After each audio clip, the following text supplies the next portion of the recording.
Shalom, bien-aimés de Dieu, je vous salue dans le nom précieux de Jésus-Christ, notre Seigneur, notre Sauveur. Shalom à tous. Et aujourd'hui, samedi 5 juillet 2025, que la paix du Seigneur soit avec chacun d'entre nous. Lui qui nous a encore fait grâce. Et la Bible déclare que tous les matins, ses bontés et ses compassions nous sont renouvelées. Et ce matin, que sa paix remplisse ton cœur. Le Seigneur me met sur le cœur de parler de la joie du Seigneur, la joie parfaite de Dieu. Cette joie qui complète la paix. Parce qu'effectivement, lorsque nous aimons, lorsque nous avons la paix du Seigneur, ce qui rend complet notre sérénité, notre assurance, c'est la joie du Seigneur. La joie. Et cette joie n'est pas la joie qui vient de la possession de quelque chose ou de l'obtention d'un bien matériel dans ce monde. C'est une joie surnaturelle qui vient remplir notre cœur. Et j'aimerais ce matin que nous puissions en parler. Si très souvent nous parlons de la paix, je veux la paix, et Jésus est le prince de paix. Jésus nous donne la paix, c'est vrai. Mais autant il nous donne la paix, il nous donne aussi la joie. Parce que la parole de Dieu, quand la parole de Dieu nous parle du fruit de l'esprit, dans Galates chapitre 5, verset 22, l'apôtre Paul commence par l'amour. Et il dit la joie et la paix. L'amour se réjouit. L'amour se réjouit de Dieu, l'amour se réjouit de ce que Dieu donne, l'amour se réjouit du fait d'appartenir à Dieu. Parce que l'amour divin nous amène à aimer Dieu et à trouver notre joie en lui. Et cela procure la troisième chose, la paix. Et bien-aimés de Dieu, c'est important que nous puissions le savoir. Beaucoup de gens dans ce monde sont aigris. Même des chrétiens qui sont très aigris. Non pas parce que ils ont envie d'être aigris, mais c'est parce que la joie du Seigneur n'est pas dans leur cœur. Et est-ce que c'est normal que la joie du Seigneur ne soit pas dans leur cœur? Non. Il faut que la joie du Seigneur soit notre partage. Nous allons voir que c'est ce que le Seigneur veut pour toi, veut pour moi, mon frère et ma sœur. Il veut que ta joie soit parfaite. Et cette joie ne vient pas des choses du monde, mais vient de lui-même. Nous allons lire dans Jean chapitre 14, Jean chapitre 16, j'allais dire, je vais lire verset 23 et verset 24. Jésus dit à ses disciples, en ce jour-là, vous ne m'interrogerez plus sur rien. En vérité, je vous le dis, ce que vous demanderez au Père, il vous le donnera en mon nom. Jusqu'à présent, vous n'avez rien demandé en mon nom. Demandez et vous recevrez, afin que votre joie soit parfaite. Demandez et vous recevrez, afin que votre joie soit parfaite. Alors, le mot parfaite qui est employé ici, c'est le mot pléro. En grec, c'est pléro. Et pléro, ça veut dire pleine, remplie jusqu'à ras-bord. Donc, c'est pleine, une joie pleine, pas une joie partielle, une joie qui remplit totalement la vie, qui remplit l'être, c'est indescriptible. C'est cette joie que Jésus-Christ promet à ses disciples. Et même dans Jean chapitre 15, il va leur dire la même chose pratiquement.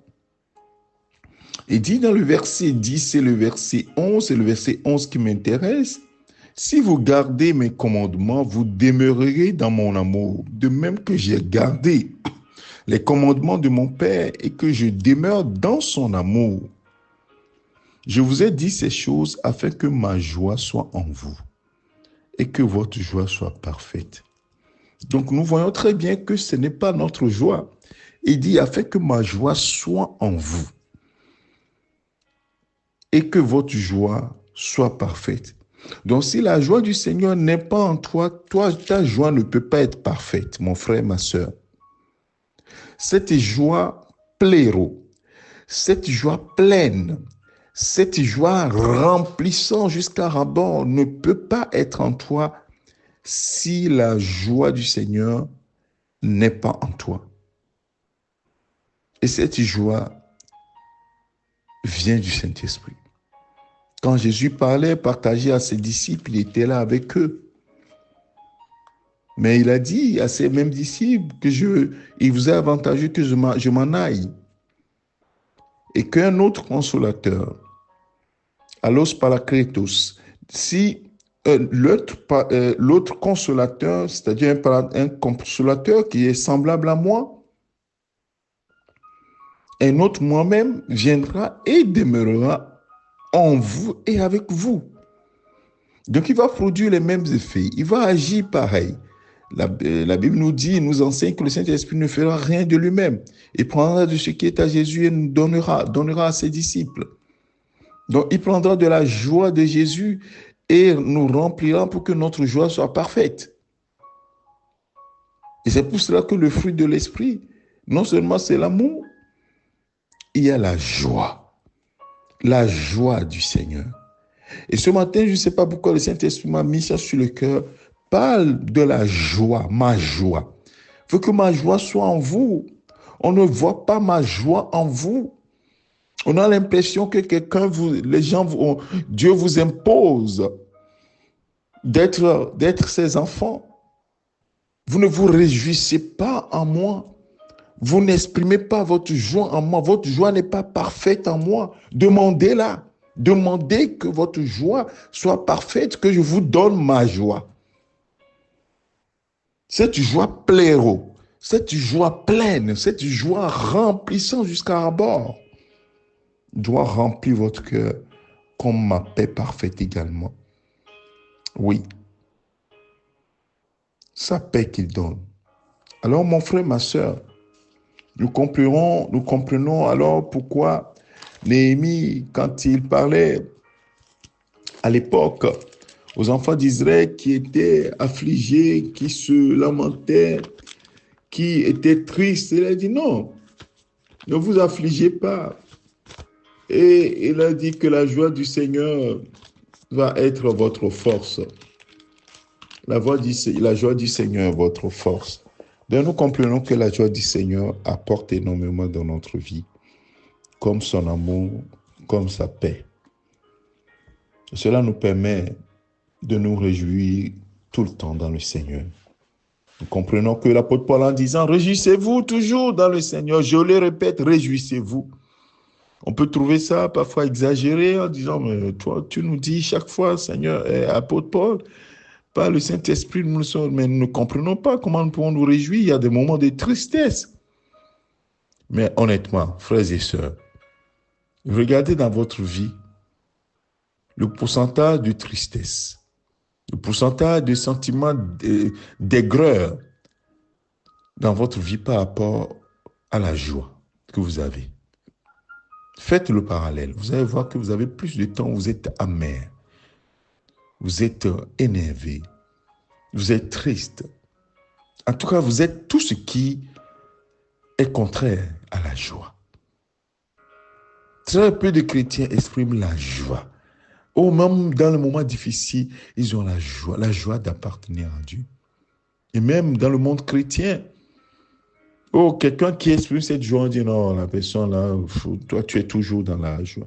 En fait, c'est quelque chose qui devient, qui n'est plus naturel pour nous, qui peut être traité comme exagéré. Et pourtant, c'est ce que Jésus dit.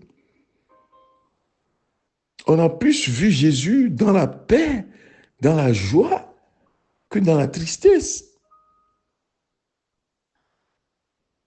Mon frère, ma soeur, ce matin, demande au Seigneur de te donner sa joie. afin que ta joie soit parfaite. Et Jésus lui-même va faire la prière à son Père dans Jean chapitre 17, le verset 12 et le verset 13.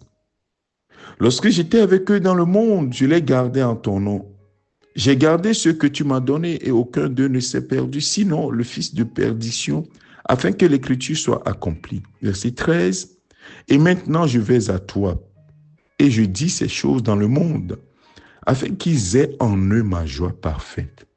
Afin qu'ils aient en eux ma joie parfaite. Mon frère, ma soeur, je crois que tu as compris le message. Le Seigneur veut que ta joie soit parfaite, pléro, en lui. Nous allons prier, nous allons la demander au Seigneur. Père, nous te bénissons, te rendons grâce. Merci de nous avoir appris que ta joie rend notre joie parfaite. Cette joie complète, cette joie pleine. Et nous la voulons.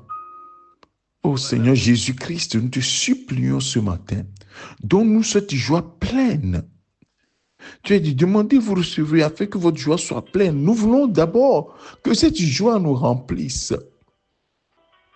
Nous pouvons demander plein de choses. Et d'ailleurs, nous en demandons. Et comme nous ne demandons pas toujours dans ta volonté, il y a des choses que nous ne recevons pas. Parce que Seigneur, oui, cela n'est pas forcément dans ta volonté. Oh Seigneur, je te supplie ce matin, donne-moi d'avoir ta joie parfaite en moi. Donne à mon frère d'avoir sa joie parfaite, ta joie parfaite en lui. À ma sœur, donne-nous ta joie, Seigneur, et que notre joie soit parfaite. Père, oui, cette joie dont nous avons besoin, qui est notre force. Tu vois combien de fois nous sommes aigris, tristes, amers. Ce matin, nous prions. Père, remplis-nous de ta joie, par ton esprit qui est en nous. Le Saint-Esprit qui remplit, qui répand l'amour dans nos cœurs. Que le Saint-Esprit répande la joie également dans nos cœurs. Et la paix, cette paix surnaturelle. Que cette joie surnaturelle vienne et prenne le contrôle. Seigneur, nous voulons l'expérimenter. Nous voulons la vivre. Nous voulons la manifester. Non pas de façon hypocrite.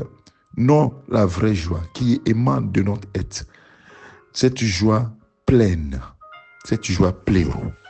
Merci Père de ce que tu es fidèle et de ce que tu fais au-delà de ce que nous demandons. À toi la gloire, à toi l'élévation.